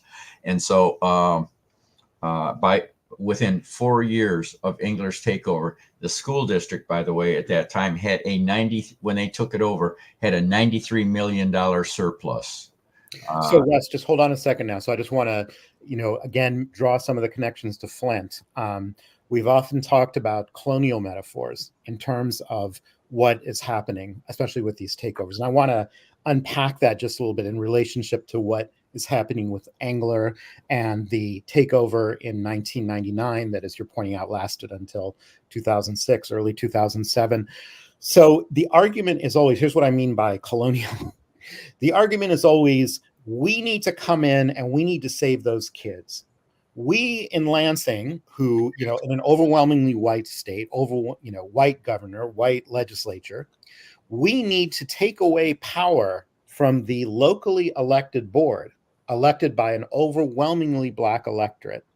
We need to take away their power so we can save your children. Mm-hmm. But that is always the cover story in colonialism, the white man's burden, for Yeah. the real agenda. And the real agenda is always extraction, right? So we can talk about Africa, other countries. It's always about, this racist, patronizing notion of we've come to save you. We've come to bring you Jesus and medicine. What we're really here for are your minerals. We're really here for your oil, really Resources. we're here for your resources, right? So classic case here, $1.5 billion nest egg. Your children are in trouble. So now you're beginning to unpack, Russ. Well, what was the condition of the Detroit public schools before the takeover? And did it get, some people who are profiteers will say, so what if we make some money on the side? We're also making it better for the kids. Everybody wins. Yeah. Was that I'd say to the profiteers, get out of our way and let's just put more of that money to the children. First and foremost. I mean, when you start talking about minerals and extraction of minerals and so forth, you're putting in mind the Carrignandi Water Authority in my mind. Yes. Because, the Carrignandi Water Authority, of course, was created to, created to replace the Detroit water supply system, not only for Flint, but they intended to eventually take it over and start supplying Oakland and Macomb County. And the shut off of the Detroit system and going back to the Flint River was because Carrignandi could not sell bonds to build their pipelines unless they were involved in the revenue stream of the water supply system. And so they, as long as Detroit was supplying the water, they couldn't sell bonds. And so the cutoff there wasn't, as they say, to save money. It was to raise the ability to sell bonds for Carrignandi so they could begin building their pipeline. And then supposedly Carrignandi was going to sell raw water from Lake Huron to Flint and Genesee County and start raising more money. But even the people who are pushing this, and you might remember Lapeer County, there were 5 members of the Carrignandi Water Board.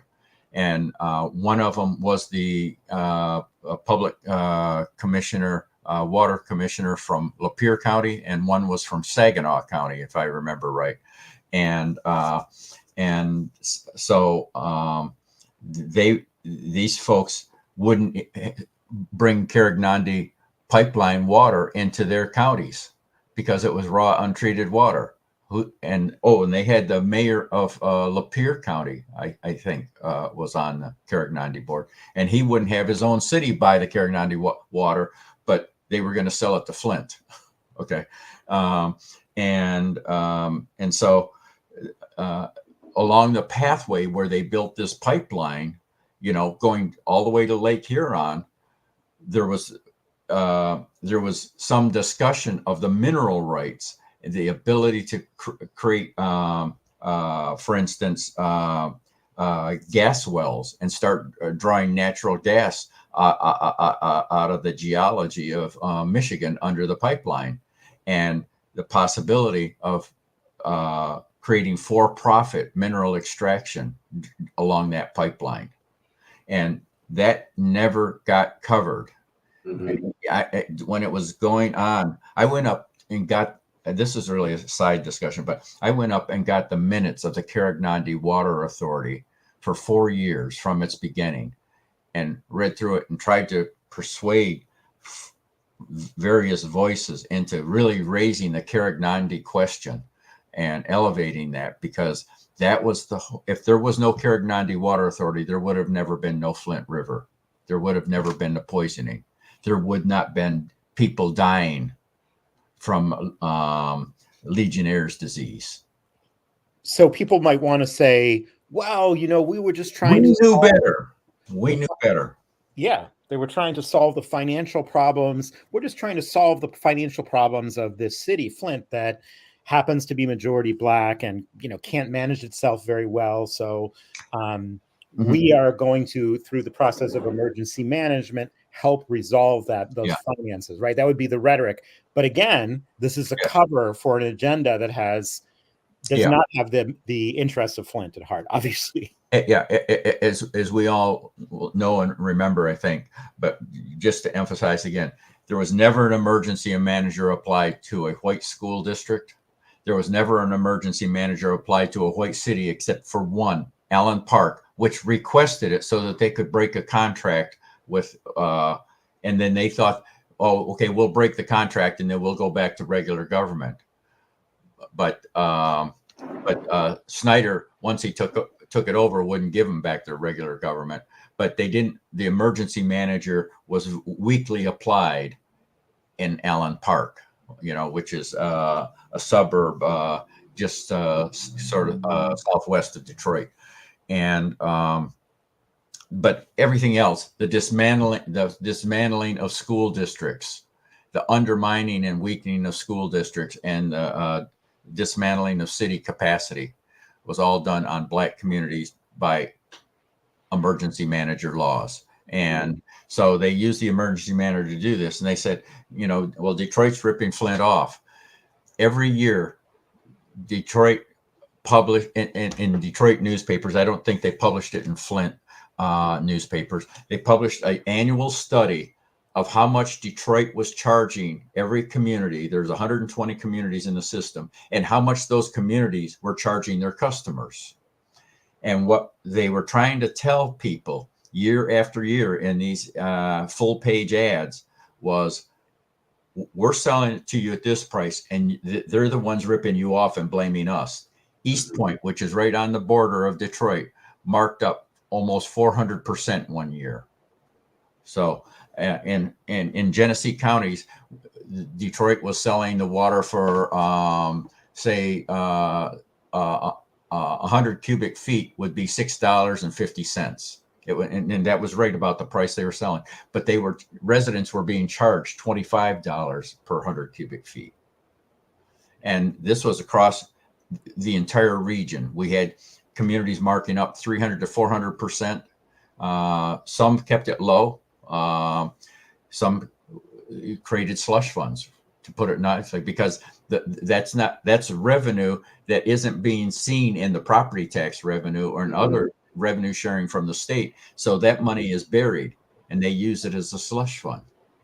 That was going on for years. And I think the reason it was so prominent in Genesee County was because there's an intermediate school district through a water system through the county. And that was probably where a lot of that money was really going, but it wasn't, but they said Detroit, we need to cut Detroit off because they're ripping everybody off.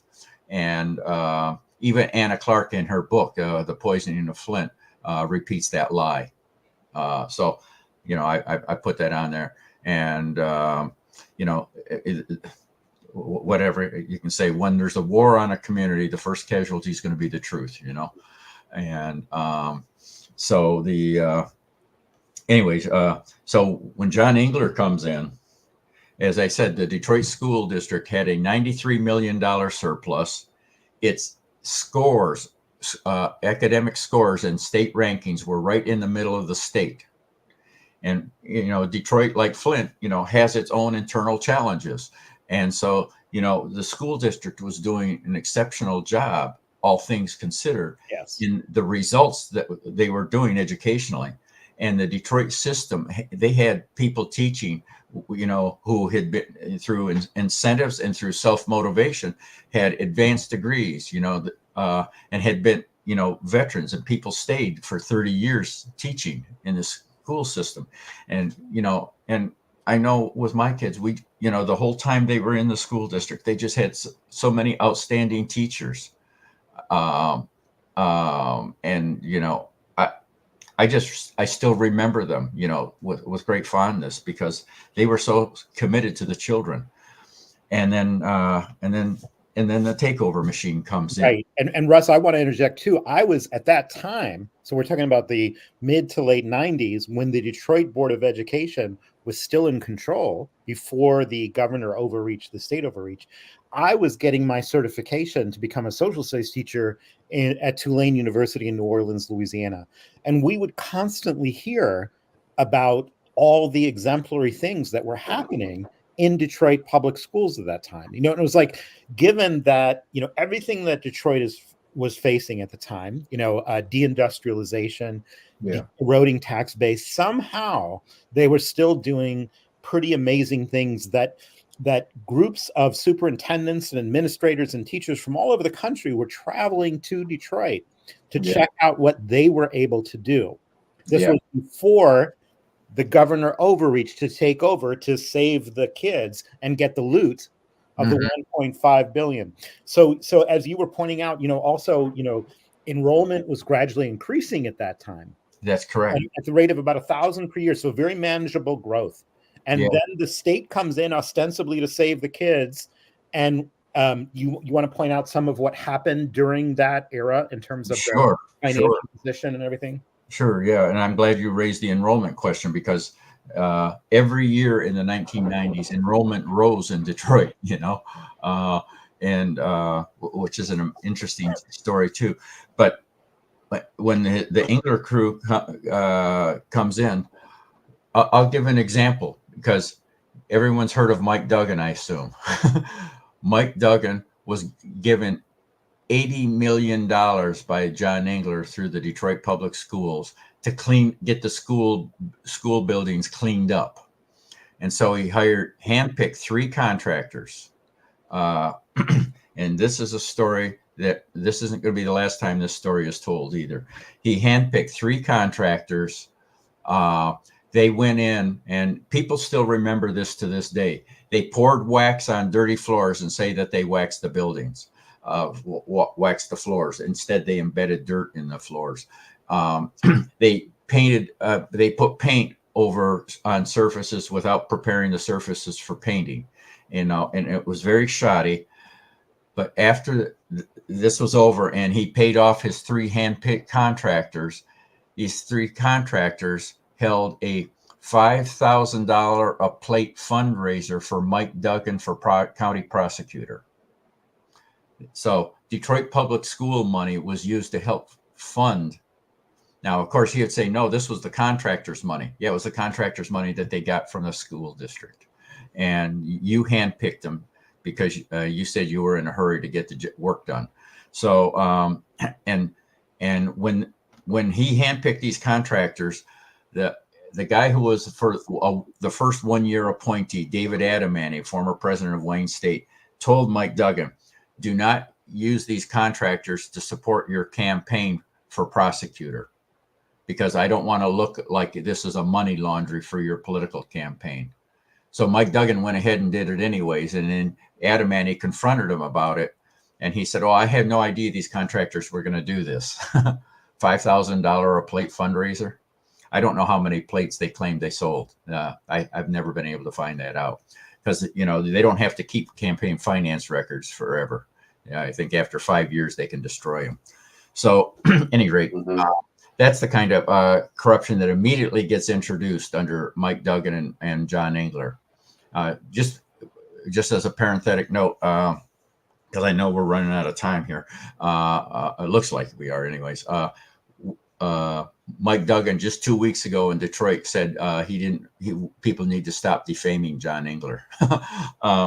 Any rate, John Engler people began looting the general fund that had the $93 million surplus and the bond money. And within about 3 years, the school district was in nearly $250 million of debt. And the idea of creation of debt in the school district was to disable its ability to continue to survive and completely, phase it out. And so Jennifer Granholm takes over. And this is an important point to make, right? Yeah. So since the backstory here is all about the current effort of the governors to exert more power, there might be some people like, well, she's a Democrat. Democrats don't do this. Republicans do this. But so here we have Jennifer Granholm. Go on. Yes. When this law was passed in 1999, it said that it would be in place for 5 years, and then voters would have a choice to decide whether they wanted to keep it or not. That provision to give the voters a choice after 5 years was to use this as an excuse that this law was a pilot program and therefore was exempt from the state constitution, which is, of course, is complete nonsense. But so they had this 5-year referendum in there, and that's how they got the votes by putting that referendum to pass it. And people like Virgil Smith and some Detroit legislators got into the scheme too and supported it for that reason, they claimed. And so the Granholm takes over, and she continues the system. She doesn't seek legislation to put this to an end. She keeps it, and she starts milking it, and she's making money off of it too. And they get a loan, a $100 million loan from a financier, repaid basically paid $200 million to repay a $100 million loan. And this was a loan that was supposed to be in effect over, I think, about a 15-year period. So super high interest rates to this. And this was done by the state treasury department. This was not done because there was no school board. The state was controlling it. The people come to the referendum in 2005, I believe. They delayed putting the referendum on, and the governor wanted to keep the system in the same way it was instead of going back to an elected school board. But no surprise that people voted overwhelmingly to come back to an elected school board. It took 1.5 years to do it, and when the school board comes into office on January 1, I think, of 2007, the state is still left it with about a $230 million debt, and so the governor starts telling this elected school board, "You've got a debt problem. You better start solving it now." Nothing that she tried to get resolved in the 4 or 5 years beforehand. And she was elected in 2002. And so she starts impressing upon them, and she starts telling them to who she wants. She didn't like a superintendent. She wanted the board to change the financial director and so forth. She started putting pressure on personnel issues and so forth, as if that was the job of the governor. And they would not go along with her on that either. And so in December of 2008, after the school board has been there just a month under 2 years, she appoints an emergency manager using an old law, Public Act 72. Now that law said that they could appoint a financial manager over schools, but they wouldn't have any power over the academics of the school district. And the governor promises the school board, you go along with this, you'll still have academic power. They appoint the emergency manager, and he immediately claims power over everything. And the school board is told to, go fly a kite, forget your promise. So the school board organizes a lawsuit behind the scenes. Other people, they're involved with getting a lawsuit. Anthony Adams really led the effort on that in Detroit. They sue, and the Wayne County Circuit Court said the emergency manager did not have power over academics as provided in Public Act 72, and it overreached. And by then, Granholm's term was over. This is in 2010. There's a new election for a new governor. Rick Snyder comes in, and the fourth thing he does is he passes Public Act 4 and has a new emergency manager law that gives the emergency manager complete power over the finances and gives it more power over everything else too. And that's his new emergency manager law. And within a few months, he appoints but by then, Robert Bob, who was appointed over the schools under Granholm, and worked closely with Granholm's office. Everything he does is approved by Granholm. He starts a massive shutdown of our schools. And he'll pick an area where there's a charter school planted, and he'll pick the 4 or 5 schools around that charter school and shut them down, except for the one that's considered the poor performing school. He hits the better academically more successful schools and closes them so that the parents will go to the charter school. And he does this in a number of locations. And the massive looting, Tom knows the story. I did a 27-page report on the corruption and the looting that the Granholm Bob regime was doing. So they get replaced by Rick Snyder. So I'm going to stop just for a second there, Russ, and also looking at at the time and the ground we want to still cover in the last 5 minutes or so. So I think the basic sense to portray here is that when the governor has overreached, and it's been Democratic governors and Republican governors in the educational field, in the domain of public schools, it has usually been about plundering. It's been unconstitutional. Yes. And it's led to terrible results. The Detroit almost ceased to exist. It went into bankruptcy. We can't unpack all of that now. I want to first make a quick connection to something that will be very relevant to Flint voters. So pay attention, y'all. As you may know, something that's been talked about on 810 a lot is this 8th district race. And we know that Pamela Pugh and perhaps a few others will be running in this race. Well, one of the people who is planning to enter is Kristen McDonald as well.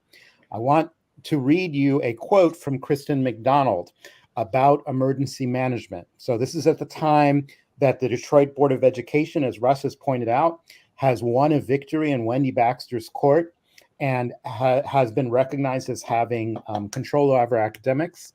So the governor, Snyder, responds by developing PA4, this emergency manager law, which is the one that eventually goes on to also poison Flint. That's right. There's a direct relationship here between educational overreach and the use of emergency manager laws that resulted in the poisoning of Flint. So here is a quote from the time that Russ is referring to, that the emergency manager law was being considered. Kristen McDonald at that time was worked with the Skillman Foundation, and she went to Lansing and spoke up to support Robert Bobb. And here's a direct quote. She said, "The time for courageous moves is upon us in Detroit. It's clearly a time for the legislature to step in and declare an academic emergency." So she went to support the effort, the argument that Robert Bobb needed to have complete control, and that therefore PA4, and eventually it became PA 436 through a horrible process, needed to be passed. This is a person who's now running for the District 8 seat, right? There's a direct relationship between her advocacy at that time for Robert Bobb and the emergency manager law and what eventually happened to Flint, Michigan. So keep that in mind. But Russ, oh my gosh. Yeah. Rick Snyder came in, took over. In a few months, he appointed a new emergency manager to replace Robert Bobb and Roy Roberts.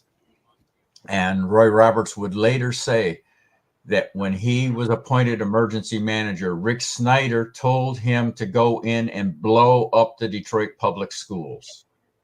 Very explicit directive, blow it up.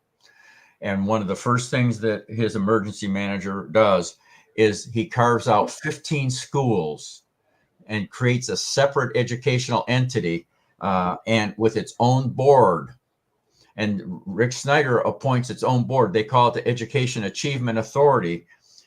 And again, let's go back to the Constitution. The governors, if you read Article 5, there's no role whatsoever in education for the governor except to appoint to higher education. No K-12 authority at all.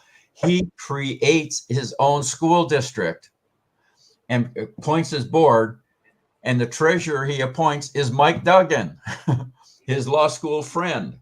And can't make this stuff up. You're right. And then they start taking money from Detroit public schools to support this district. And these 15 schools, he starts trying to get charter companies to charterize all of them. And he got 3 of them charterized. It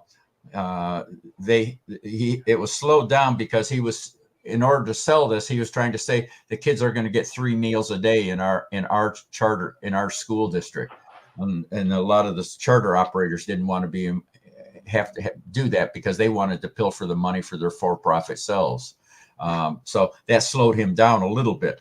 But, these schools had no educational activity going on them because he told the teachers, this is Snyder and his so-called board, Duggan and some others, and they had their own superintendent. And they told the teachers, do not do any teaching, no lecturing. We're going to do all of this through software programs on laptops. But the laptops and the software programs did not arrive. Some of the schools got laptops, but they didn't have any software programs on them. So but the teachers were told to keep their mouth shut and they were there to manage the classroom, not to do teaching. And Russ, just given the time, I mean, okay, go ahead. 5 seconds. The scores in these schools dropped 40% the following year. Go ahead, Tom. Yeah, no, I mean, the story is just completely outrageous. Yeah, it was no one has ever been held accountable.